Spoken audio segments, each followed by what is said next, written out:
चाहे जॉब या बिजनेस से जुड़ी समस्या हो, रिश्तों से जुड़ी समस्या हो या फिर हमारी हेल्थ से जुड़ी समस्या हो। लाइफ में कई बार हमारे सामने ऐसी सिचुएशंस आकर खड़ी हो जाती हैं जहां पर हमें कोई रास्ता नजर नहीं आता और जब हम कुछ समझ नहीं पाते तो ऐसे में हम उस सिचुएशन के सामने अपने घुटने टेक देते हैं और हम लाइफ में पूरी तरह से हारा हुआ महसूस करते हैं।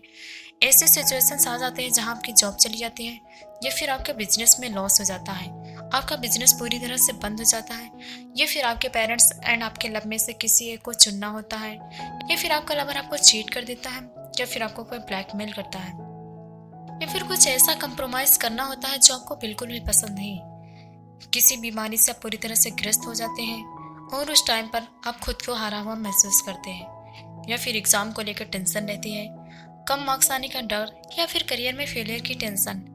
ऐसी सिचुएशन में हम सोचते हैं कि हम खुद को पूरी तरह से खत्म कर लें और इन सब से हमेशा के लिए छुटकारा पा लें। जब हम किसी खराब परिस्थिति में फंस जाते हैं तो उस परिस्थिति से बाहर निकलने की जगह हम उसमें और ज़्यादा उलझ जाते हैं। ऐसे में कुछ बातों का ध्यान रखना ज़रूरी है जो कि इस वीडियो के जरिए मैंने बताने की कोशिश की, जिससे कि हम इस सारी सिचुएशन के बारे में अच्छे से सोच कर और उसके बारे में सही से निर्णय लेकर उससे बाहर आ सके।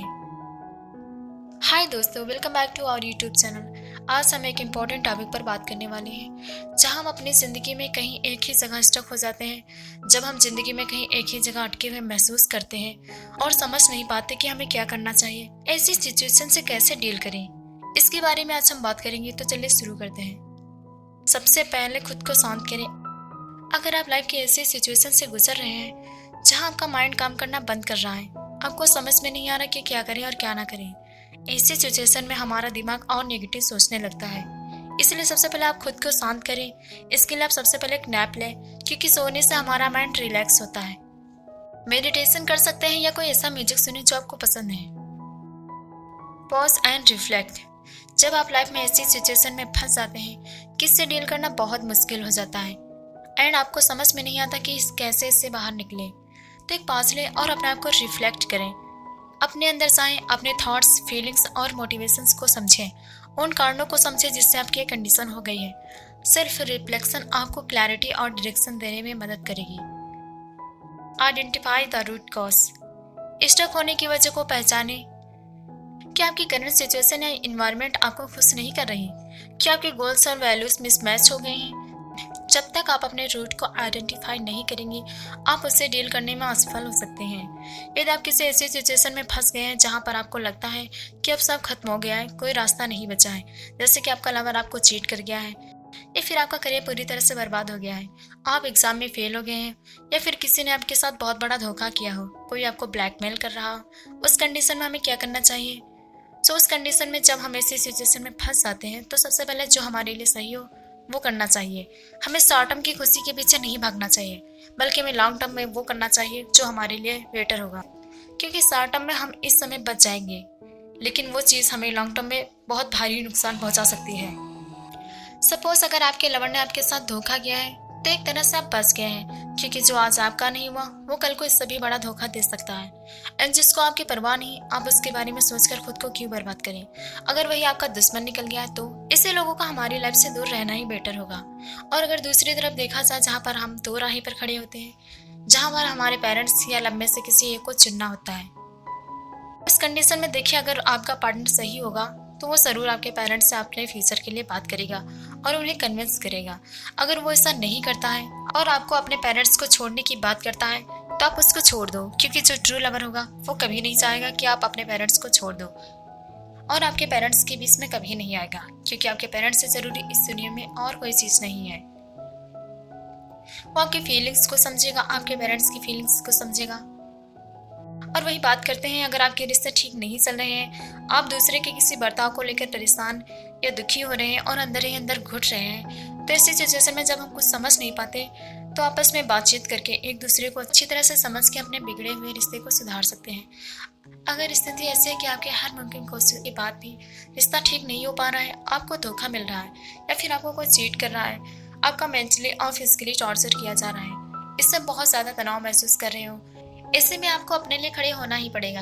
इसलिए जल्दी एक्शन लेकर उस रिश्ते से अपने आप को दूर करना होगा, क्योंकि रिश्ते तो इम्पोर्टेंट है, पर किसी ऐसे रिश्ते में रहकर कोई फायदा नहीं जहाँ पर आपका सम्मान, जहाँ पर आपकी कोई रिस्पेक्ट ना हो, आपका मेंटली और फिजिकली टॉर्चर हो। अगर आपको लगता है कि आपको करियर को लेकर बहुत बड़ी कंफ्यूजन हो गई है, तो आप आइडेंटिफाई करें कि आपको किस फील्ड में जाना है, आप किस फील्ड में एक्सपर्ट हैं एंड आपके पैशंस क्या हैं। अगर एक बार आप इसके बारे में जान गए तो आपको अपने करियर को लेकर बहुत बड़ी प्रॉब्लम सॉल्व हो गई है। आपको क्या बनना है, क्या आप वाकई उस चीज़ को लेकर बहुत सीरियस हो? अगर हाँ, तो आपको उस फील्ड में ज़रूर जाना चाहिए। यदि फिर भी आपको समझ में नहीं आ रहा है कि आप क्या करें, तो आप नए अपॉर्चुनिटीज़ और नए रास्ते एक्सप्लोर कर सकते हैं। नए हॉबीज़, स्किल्स और इंटरेस्ट के बारे में रिसर्च करें। आपके लिए कोई नया फील्ड, करियर या पैशन हो सकता है जिसके बारे में आप पहले से सोच भी नहीं रहे थे। यदि आपको ये क्लियर हो गया है कि आपके गोल्स क्या हैं, आप कैसे इसे अचीव करेंगे, तो आप बड़े गोल्स को छोटे छोटे स्टेप में ब्रेक करें। हर स्टेप को अचीव करने पर आपको आगे बढ़ने का मोटिवेशन मिलेगा। स्मॉलर गोल्स आपको मोटिवेशन और फोकस देने में मदद करेंगे। आपको बिजनेस में लॉस हो गया है, तो आप एक्सप्लोर करें कि कहाँ गलती की है, उससे सीख लेनी चाहिए, उसको सुधारना चाहिए। खुद को समय दें, या फिर आपकी जॉब चले गई है, देन आप दूसरी जॉब ढूंढ सकते हैं।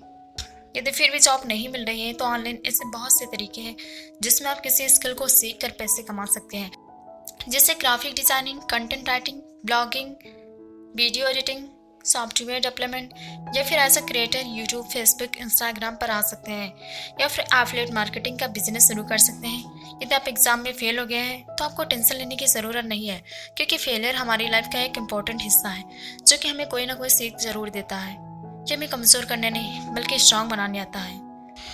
आपको किसी भी तरह की हेल्थ प्रॉब्लम, जैसे मान लो अगर आप किसी गंभीर बीमारी का सामना कर रहे हैं, ऐसे में जब कुछ समझ में ना आए, तो आपको बार बार उस बीमारी के बारे में नहीं सोचना चाहिए। आपकी जो भी मेडिकल ट्रीटमेंट है उसे अच्छे से पूरा करना चाहिए और दवाइयों को टाइम पर लेना चाहिए। मेडिटेशन कर सकते हैं एंड अपनी हेल्दी रूटीन को फॉलो कर सकते हैं।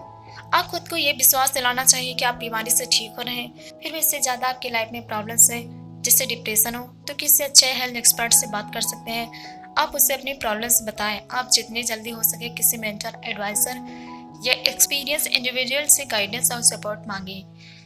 उनके साथ अपनी सिचुएशंस और कन्फ्यूजन को डिस्कस करें। उनके सजेशन और इंसाइट्स आपको नए पर्सपेक्टिव देने में मदद करेंगे। स्टक होने की सिचुएशन से डील करना चैलेंजिंग हो सकता है, लेकिन आपको हार नहीं माननी चाहिए। लाइफ में स्टक होने का एक नेचुरल फेस है, जिसमें आपको अपने अंदर से आंसर और सॉल्यूशन ढूंढने होंगे। पास लें, रिफ्लेक्ट करें, गाइडेंस लें और नए अपॉर्चुनिटीज़ को एक्सप्लोर करें। कॉन्फिडेंस और परसिस्टेंस के साथ आप स्टक होने से बाहर निकल सकते हैं और ज़िंदगी को नए रास्ते पर ले जा सकते हैं। If you like this video, so don't forget to subscribe, like and share. Thank you so much.